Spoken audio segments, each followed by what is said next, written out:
אני מתכבד לפתוח את ישיבתה השבועית של הממשלה, כאן בבסיס הימ"מ אי שם בלב ארצנו. אדוני ראש הממשלה, בבקשה. זו ישיבה מיוחדת לציון, רצינו 50, אבל בגלל המלחמה זה 51 שנים להקמת יחידת הימ"מ. אנחנו כאן מתברכים, חבריי השרים והשרות, שר הבל"מ, איתמר בן גביר, שר הביטחון ישראל כץ, המפכ"ל, מפקד משמר הגבול, מפקד היחידה וכל המפקדים והחיילים שאנחנו נפגוש במהלך הביקור הזה. אנחנו מציינים היום ישיבת ממשלה בלב ליבה של ההיסטוריה המבצעית של מדינת ישראל. והקמת הימ"מ הביאה לכך שאנשים התכוננו, למדו ופיתחו שיטות לוחמה ושיטות חילוץ שלא הכרנו קודם לכן ושלא הוכרו בשום מקום בעולם. ואני אומר בקביעה ברורה, אין יחידה טובה מהימ"מ בעולם למלחמה בטרור ולחילוץ בני ערובה או חטופים. אין דבר כזה. וכל מי שמבקר פה, ומבקרים פה רבים, הם מעיד על כך, הם פעורי פה. אנחנו מקיימים עכשיו כאן בעצם מציינים 50 שנה של מבצעים, פריצות דרך, שיתופי פעולה חשאיים עם מיטב היחידות בעולם, ל-50 שנה של הצלת חיים. אני מלווה את הימ"מ במשך עשרות שנים, דרך ההחלטות שמתקבלות, האחריות והלחימה העצימה בגורמי הטרור.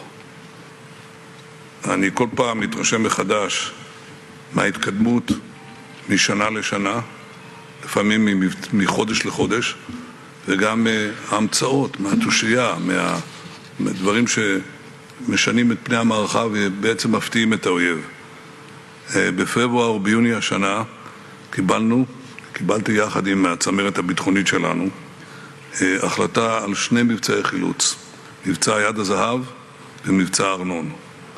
במבצעים הללו לוחמי הימ"מ הובילו הסתערות תחת אש כדי להציל חטופים. והיום אני אומר בקול ברור, הימ"מ הוא עמוד תווך בביטחון הלאומי שלנו.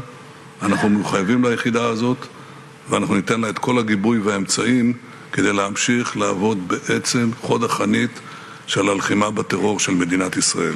לאורך השנים אני לא ביטלתי פעם אחת מבצע אחד של הימ"מ מסיבה פשוטה. מתוך מודעות לגבי היכולת שלכם, הנחישות שלכם, המיומנות שלכם, לא ביטלתי אפילו מבצע אחד. ואני אגיד לכם למה.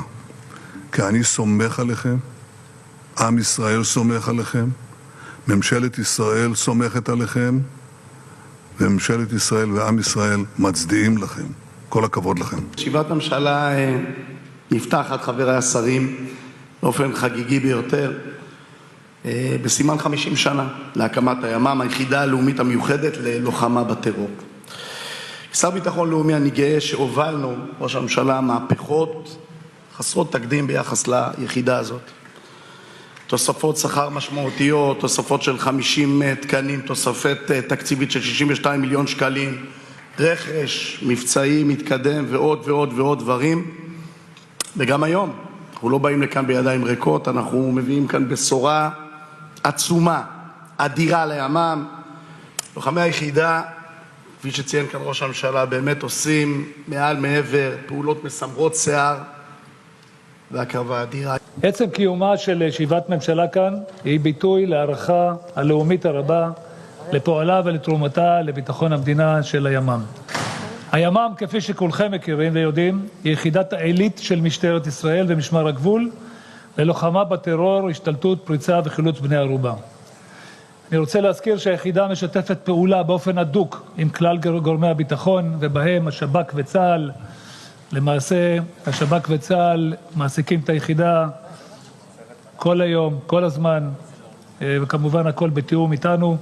ואני רוצה גם לבשר שהימ"מ הם חלק חשוב מאוד אל מול הפשיעה במגזר הערבי, שמרימה ראש גם באמל"ח, גם בירי וגם ברצח, והם פקטור חשוב מאוד גם בהרתעה אבל גם במעצר. אין חשוד שבורח ממדינת ישראל לאחר רצח או אירוע כזה או אחר שמגיע לשטחים, והימ"מ לא פועל בבתי מלון בכל מקום כדי להביא אותו, כדי לתת סיוע למשטרת ישראל ולומר לכולם, איפה שתסתתרו אנחנו משטרת ישראל נביא אתכם. ביום חמישי האחרון נערך טקס מכבד ומרגש לרגל 50 שנים להקמת הימ"מ, ובו השתתפו, כפי שנאמר, בין היתר שורדי שבי שחולצו על ידי ימ"מ, יושב ראש הכנסת והשר לביטחון לאומי.